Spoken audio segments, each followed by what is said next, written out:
Très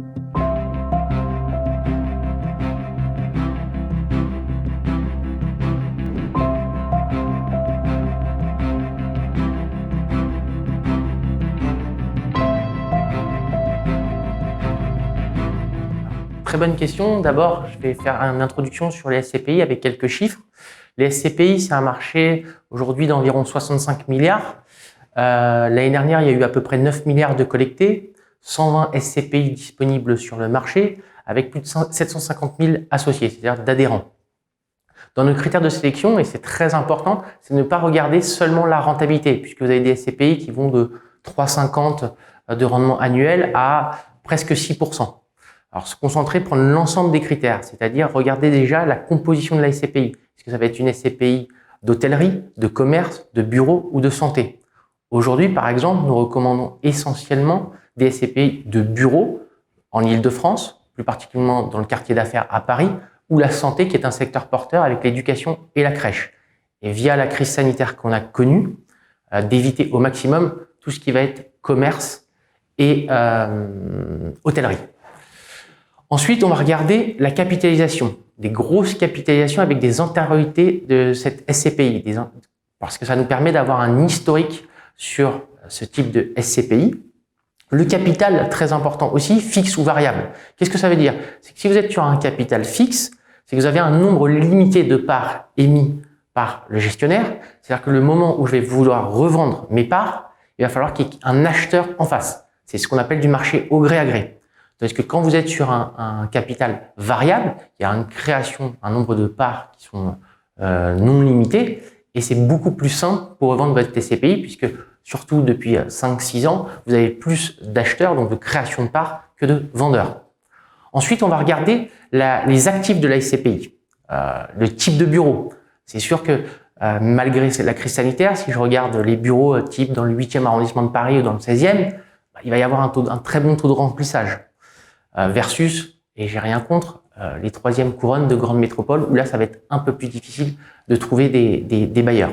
On va regarder aussi les baux, c'est-à-dire sur combien de temps ont pris l'engagement de location. Les locataires, très important. On va regarder les types de locataires, grandes sociétés type CAC 40, BNP Paribas, Veolia, Orange. Et le taux d'occupation. Quand je dis le taux d'occupation, c'est-à-dire qu'on va être sur des SCPI où le maximum occupé dans l'ensemble de la SCPI va être entre 2,5 et 3%.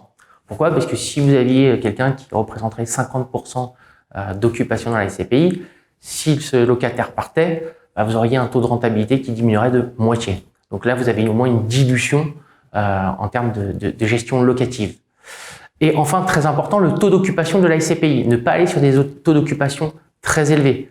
Vous partez sur un taux à 100%, vous savez déjà qu'en termes de rentabilité, obligatoirement, ça ne pourra que baisser. Donc un bon taux d'occupation, c'est entre 85 et 90%.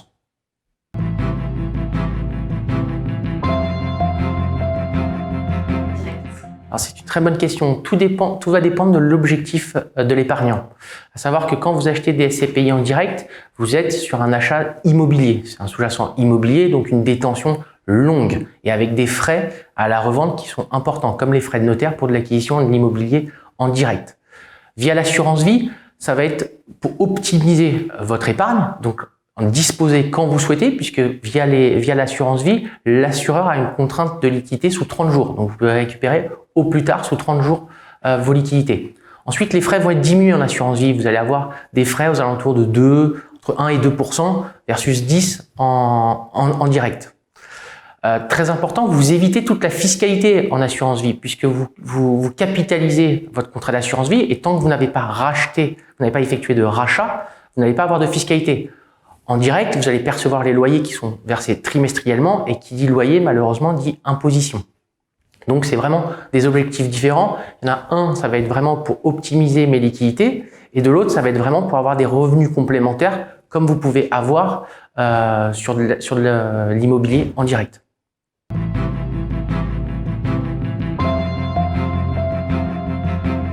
Alors, tout dépend des objectifs encore de l'épargnant. Si vous avez un objectif de retraite, c'est un investissement très pertinent. Ou si vous avez actuellement une fiscalité, une tranche marginale d'imposition importante aussi.